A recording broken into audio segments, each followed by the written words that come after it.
بعض چیزیں ایسی ہیں کہ انہوں نے تحقیق کیا اور اس کے بعد پھر وہ بھی اس بات پر مجبور ہوئے کہ قرآن جس چیز کو بیان کرتا ہے وہ بالکل برحق ہے، سچی چیز ہے۔ اس وقت علماء نے کہا ہے اگر کوئی سائنس قرآن کی کسی آیت کو ثابت کرتی ہے تو اس میں کوئی حرج کی بات نہیں، لیکن ہر چیز قرآن کی ہر آیت سائنس سے ثابت ہو تو ہم مانیں گے یہ غلط ہے۔ ہمیں سائنس کی ضرورت نہیں ہے، ہمیں ریسرچ کی ضرورت نہیں ہے قرآن کو ماننے کے لیے۔ اگر وہ تحقیق کر کے پیش کرتے ہیں تو بھئی بتاؤ دنیا والوں کو جو عقل کے بندے ہیں، جو عقل کے دائرے میں گھومتے ان کو بتلاؤ۔ اعوذ باللہ من الشیطان الرجیم، بسم اللہ الرحمن الرحیم۔ اعوذ باللہ من الشیطان الرجیم، بسم اللہ الرحمن الرحیم۔ اقتربت الساعة وانشق القمر وإن يروا آية يعرضوا ويقولوا سحر مستمر وكذبوا واتبعوا أهواءهم وكل أمر مستقر۔ صدق الله مولانا العظيم۔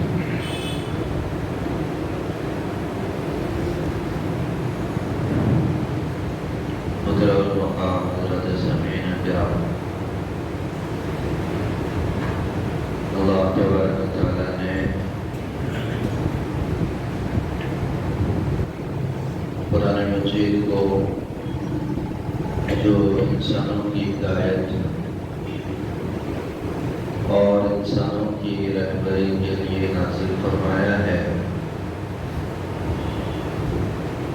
اس قرآن مجید کے اندر جو 6666 آیات ہیں، بے شمار واقعات، بے شمار مواعظ اور نصیحتیں اور کئی ایک گزشتہ قوموں کے تذکرے موجود ہیں۔ 1400 سال پہلے قرآن کا نزول ہوا، حضرات صحابہ کرام رضوان اللہ تعالی علیہ مجمعین نے آیات کو سنا، ایمان لے آئے۔ اب یہ سلسلہ چلتا رہا یہاں تک کہ 1400 سال کے بعد ہم نے بھی قرآن آیات کو سنا، احادیث نبویہ کو سنا، ہم ایمان لے آئے۔ لیکن دنیا جو ترقی کر رہی ہے سائنس میں اور سائنسی تحقیقات جو آگے بڑھ رہی ہے، تو انہوں نے تحقیقات کی اور آگے بڑھے ایک نئی چیز تحقیق کر کے سامنے لائے، اور وہ چیز وہ تھی جس کو ہم نے 1400 سال پہلے قرآن جو اترا اس میں ہم مان چکے ہیں۔ ہمارا تو پہلے سے ہی اس کے اوپر ایمان تھا، لیکن ان کی تحقیق اور ریسرچ وہ وہاں پر پہنچے جس چیز کو قرآن بیان کرتا ہے۔ ایسی بہت ساری آیات ہے۔ ایک بہت بڑے مفسر قرآن ہے، انہوں نے باضابطہ ایک کتاب لکھی، اس کتاب کا نام ہے قرآن اور سائنس۔ تو اس کے اندر 95 آیات ایسی ہے جس کو قرآن بیان کر رہا ہے، اور 1400 سال سے ہم اس کو مانتے آئے ہیں، لیکن سائنس جو ترقی کر رہی ہے کرتے ہوئے وہ وہاں تک پہنچی جس کو قرآن نے بیان کیا، تو اس کا ایمان بھی تازہ ہو گیا اور ایمان لے آئے۔ تو اس طرح کے 2-3 واقعات آج میرے ذہن میں آئے، چونکہ ایک سائنسی ایک نیا کارنامہ ہندوستان کے اندر ہوا ہے، اور اس حوالے سے بھی میں ریسرچ کر رہا تھا، تحقیق کر رہا تھا۔ یہ تو چوتھا ملک ہے جو چاند پر پہنچا، تو پہلا ملک امریکہ بھی پہنچا، اور کمپنی سے انہوں نے میزائل بھیجے اور اپولو 10 اور اپولو 11 کو بھی بھیجا گیا، تو ان کی کیا ریسرچ تھی؟ چاند پر جانے کے بعد ان کی کیا تحقیقات تھی؟ کیا انہوں نے رپورٹ پیش کی؟ میں اس کو پڑھ رہا تھا تو ہم جس آیت کو اور جس واقعات کو سن چکے ہیں، ہمارا ایمان بالکل الحمدللہ تازہ ہے۔ ان کو ضرورت ہے تحقیق کی، ریسرچ کی۔ ہم تو بغیر ریسرچ کے، بغیر تحقیق کے ہمیں اللہ کے کلام پر 100% یقین ہے، ہمارا ایمان اس کے اوپر پختہ ہے۔ تحقیق ہو یا تحقیق مت ہو، آپ کے زبان مبارک سے نکلا اللہ کا کلام ہے، اقتربت الساعۃ وانشق القمر، قرآن نے کہہ دیا بس۔ چاند کے 2 ٹکڑے ہوئے، آپ صلی اللہ علیہ وسلم نے تفصیل سے احادیث ذکر کی، یہ سورہ قمر کی پہلی آیت ہے، اقتربت الساعۃ وانشق القمر، قیامت قریب ہے، چاند کے 2 ٹکڑے ہو گئے۔ بخاری شریف میں ہے، مسلم شریف میں ہے، بے شمار احادیث ہے جس میں تفصیل سے واقعہ آ چکا ہے، ہمارا 100% اس کے اوپر یقین ہے۔ البتہ جدید سائنس جنہوں نے ریسرچ کیا، تحقیق کی، تو ان کو کیا ملا؟ 1979 میں جب امریکہ نے پہلا قدم چاند کے اوپر رکھا تو اپولو 10 کو جب وہاں پر بھیجایا گیا تو وہاں پر چاند کی تصویریں لی گئی، چاند کے ویڈیو لیے گئے۔ اس کے بعد تصویروں کے اندر بہت غور کیا گیا اور بہت تحقیق کی گئی تو کچھ محسوس ہوا۔ اس کے بعد پھر چند سالوں کے بعد اپولو 11 کو بھیجا گیا اور جب یہ چاند کی سطح پر پہنچے اور وہاں کا معائنہ کیا، جائزہ لیا، تو انہوں نے بیان کیا ہے کہ وہاں پر 300 کلومیٹر کا لمبا نشان ہے چاند کے اندر۔ جس طریقے سے دیواریں ہیں، دیوار میں اگر درار آ جائے، تڑخ آ جائے تو کس طرح نشان ہو جاتا ہے دیوار کے اندر، تو چاند کے اندر انہوں نے ایک نشان دیکھا۔ وہ نشان وہی تھا جو 1400 سال پہلے ایک انگلی کے اشارے سے پیش آیا تھا۔ ہمارا ایمان تو پہلے سے ہی اس پر تازہ ہے، لیکن وہ جدید وہ تحقیق کرتے کرتے کہاں پہنچے، ہم تو بہت پہلے پہنچ چکے ہیں۔ تو سائنسی بات چیزیں ایسی ہے کہ انہوں نے تحقیق کیا اور اس کے بعد پھر وہ بھی اس بات پر مجبور ہوئے کہ قرآن جس چیز کو بیان کرتا ہے وہ بالکل برحق ہے، سچی چیز ہے۔ اس وقت علماء نے کہا ہے اگر کوئی سائنس قرآن کی کسی آیت کو ثابت کرتی ہے تو اس میں کوئی حرج کی بات نہیں، لیکن ہر چیز قرآن کی ہر آیت سائنس سے ثابت ہو تو ہم مانیں گے یہ غلط ہے۔ ہمیں سائنس کی ضرورت نہیں ہے، ہمیں ریسرچ کی ضرورت نہیں ہے قرآن کو ماننے کے لیے۔ اگر وہ تحقیق کر کے پیش کرتے ہیں تو بھئی بتاؤ دنیا والوں کو، جو عقل کے بندے ہیں، جو عقل کے دائرے میں گھومتے ان کو بتلاؤ۔ اسی طریقے سے ایک واقعہ قرآن مجید بیان کرتا ہے اور بہت مشہور واقعہ، فَالْيَوْمَ نُنَجِّيكَ بِبَدَنِكَ لِتَكُونَ لِمَنْ خَلْفَكَ آیَةً وَإِنَّ كَثِيرًا مِنَ النَّاسِ عَنْ آیَاتِنَا لَغَافِلُونَ۔ سورہ یونس کی آیت نمبر 10 ہے۔ اس میں بالکل ایک پس منظر ہے جس کو ہم پہلے سے ہی مانتے ہیں۔ اللہ نے کہہ دیا جب وہ ڈوبے گا دریائے نیل کے اندر، اس کی موت واقع ہوگی تو اس کے بدن کو صحیح رکھیں گے، بدن کو دنیا میں عبرت کا نشان بنا کر رکھیں گے۔ قرآن کہہ دیا، ہم ایمان لائے، بس ہم نے نہ تحقیق کی، بس تو اللہ نے کہہ دیا اب عبرت کا نشان تو رہے گا جہاں پر رہے گا۔ لیکن وہ جو فرعون ہے جو ڈوبا اور پھر اللہ نے اس کو عبرت کا نشان بنا کر رکھا، تو سائنسی تحقیقات سامنے آتی گئی۔ 1898 کے اندر سائنسی تحقیقات ہوئی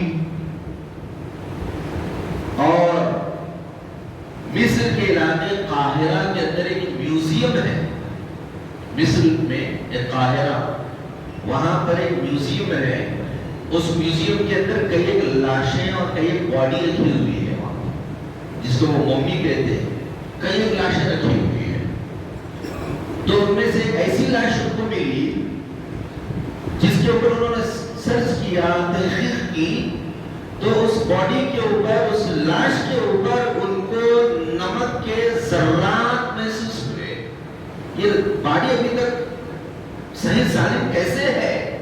تو نمک کے ذرات، کھارا پن تھا اس کے اندر، اور کسی بھی باڈی کو صحیح رکھنے کے لیے وہ سائنس کی تحقیق ہے کہ اس کو کوئی ایسے کیمیکل لگایا جائے جس کے اندر کھارا پن ہو، تو اس کے باڈی کے ذرات میں کھارا پن تھا۔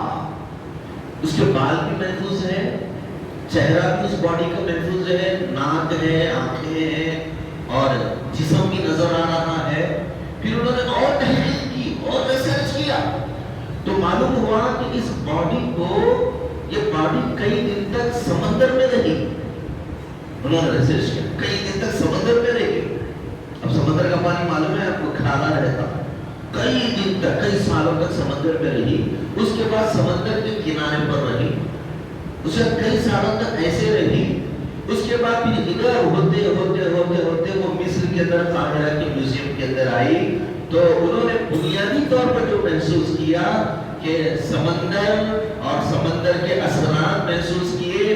پھر دنیا میں ایک ہائلائٹ انہوں نے کیا کہ یہی وہ ہے جس کا ذکر قرآن کر رہا ہے، فَالْيَوْمَ نُنَجِّيكَ بِبَدَنِكَ لِتَكُونَ لِمَنْ خَلْفَكَ آیا۔ اللہ نے تو پہلے ہی کہہ دیا، فرعون ڈوبے گا تو نہ زمین اس کی لاش کو قبول کرے گی، نہ سمندر، نہ کچھ، بلکہ وہ رکھیں گے اللہ تعالیٰ اس کی باڈی کو تاکہ لوگوں کے لیے عبرت کا سامان رہے۔ جو بھی تکبر کرے گا اور جو بھی کہے گا انا ربکم الاعلیٰ، تو اس کا انجام یہی ہوگا۔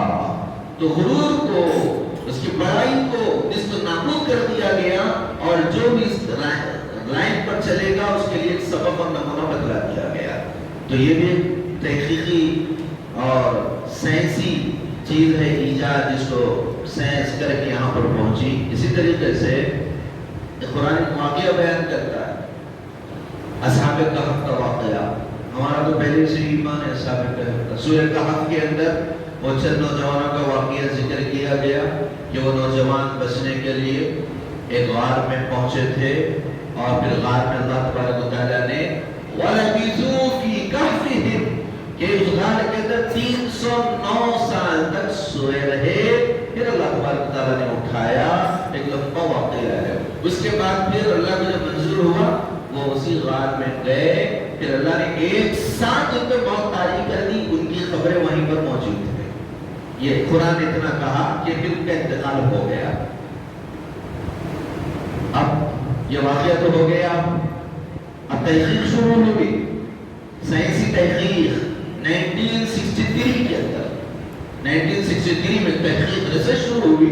کھنڈرات کو تلاش کرتے رہے، چونکہ جو سائنسدان ہوتے ہیں کا کام نہیں ہوتا، ہر چیز میں ریسرچ، تحقیق، وہ سب کھدائی کرنا، وہ کرنا، بس یہی کام ان کا ہوتا ہے۔ تو اس طرح وہ سفر کرتے رہے، دیکھتے رہے، تو اردن کے علاقے میں وہ پہنچے۔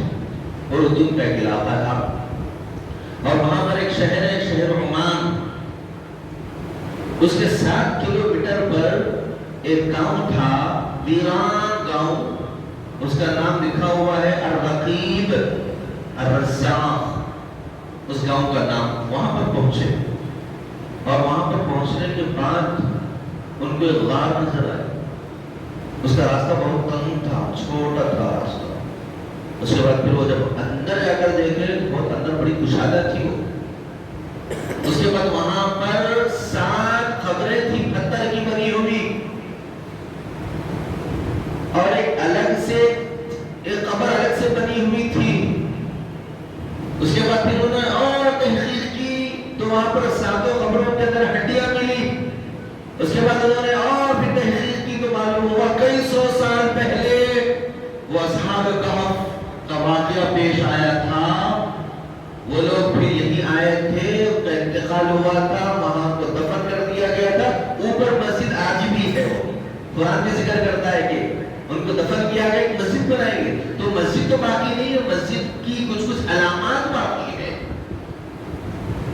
ایک مفسر قرآن ہے مفتی سمیر الدین صاحب دامت برکاتہ العالیہ، وہ یورپ کے کسی علاقے میں رہتے ہیں. انہوں نے کتاب بھی باضابطہ لکھی. انہوں نے خود کہا، میں خود گیا وہاں پر، چونکہ وہ بھی سائنسدان ہیں، سائنٹسٹ ہے وہ، تو ان کی تحقیق کیسی ہے وہ جانچنے کے لیے میں خود وہاں پر بھی گیا.